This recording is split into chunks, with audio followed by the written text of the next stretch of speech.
Have you ever struggled with determining whether or not your intuition was right? So for example, let's say you are talking to someone and all of a sudden your intuition says, don't trust this person, right? It just comes out of the blue like that, and you have no idea why your intuition is saying it, despite them showing no signs of being untrustworthy. So what are you supposed to do in this situation, right? Are you supposed to listen to your intuition, or are you supposed to listen to your logic? If you're like me, you'll encounter not just one situation where you've had this problem in your life, but throughout your entire life, this kind of situation pops up over and over, and you're not sure whether or not you should trust what your intuition is saying. And then as a result, you can end up basically overthinking and asking yourself, hey, am I going crazy? Am I right? Am I wrong? And then you spend, hours just revisiting the scenario in your head to determine what it is that your intuition is trying to tell you. Basically, it boils down to a question of, I'm perceiving something that is not present in physical reality, and there is no proof for my claims. Thus, I cannot believe in myself. But one thing I realized, because I struggle with this problem a lot as an INFJ, I tend to overthink things that pop up in my life, like whether my intuition is right or whether I'm wrong, whether that guy's an asshole, or it's just me projecting my own beliefs onto that person. One thing I've noticed that is common when I am determining whether or not my intuition is correct is that there was no negative outcome as long as I followed what my intuition said. You see, in most cases, if you encounter someone and your intuition is like, don't trust them, they're not trustworthy, and then you walk away from that person, you are preventing a certain outcome from occurring, right? But if you choose not to listen to your intuition, for example, if you choose to continue talking to them and maybe possibly revealing a deep, dark secret of yours, and then later on down the road, you pay for it dearly because you didn't listen to your intuition, then you know, oh no, my intuition was correct. I should have listened to it because something bad happened to me. But if you choose to listen to your intuition and you walk away, most of the time you will be stuck with the question of, am I right or am I wrong? And the reason is because there is no negative outcome. There is no proof to prove to you that your intuition was correct. And this happens because your intuition saved your ass, right?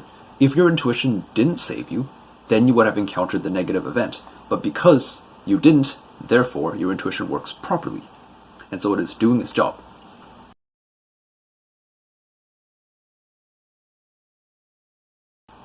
Because here's the thing that you need to ask yourself, right? Why would your intuition or your gut instinct come up and tell you something if there wasn't something to be cautious of, right? So there has to be something there that you are not perceiving. The fact that you doubt whether or not your intuition is correct means there must be something to be aware of. It's like walking in a park and all of a sudden your intuition, tells you to avoid stepping on grass, otherwise you're going to die. That would never happen unless there was something in the grass, like a snake. Because, grass itself is harmless, right? But if there's a snake or something and your intuition is able to pick up on it, somehow, you don't know how, but your intuition is somehow able to pick up on the snake, then you know your intuition is correct. So your intuition is able to kind of prevent a negative outcome from occurring. You may not know the reason why your intuition is, telling you something, but in most cases, it's quite accurate. So if you're wondering whether your intuition is right or wrong, most of the time, most likely, it's right. So if you tend to overthink, the thing is, you need to realize that you need to stop doubting yourself, and sometimes you just need to trust that your intuition knows more, or that your gut feeling knows more than you do, because there are a lot of things as humans that we still haven't really explored and understand. And there's a good example of this in a book called Rethinking Consciousness by Michael DeGraziano. In this book, there's a condition called hemispatial neglect, which basically means that people that suffer from this condition, their brains aren't conscious of things happening either on the left or the right side of their body, depending on which side is affected, right? So, for example, someone that suffers from hemispatial neglect on the left side of their body, everything that's on this side of their visuals or their perception, everything here just basically does not exist. They just are not conscious that it even exists in their physical reality. Kind of like how people ignore others if they're busy doing something. If they're really busy doing a task, they may hear you talking to them, but they won't consciously process what it is you're saying, and so they might just ignore you, and they'll be like, what is it? What do you say? Sorry, could you repeat that? I wasn't paying attention, right? So you hear that the person is talking to you, The words are entering your ears, it's just that your brain does not actually register or understand what it is they're saying. So people with hemispatial neglect, people with this condition, when they're asked to draw a house, what happens is that they will draw only one side of the house. So for example, they only draw the right side, and then the other side of the paper on the left side is completely blank. And to them, this is completely normal.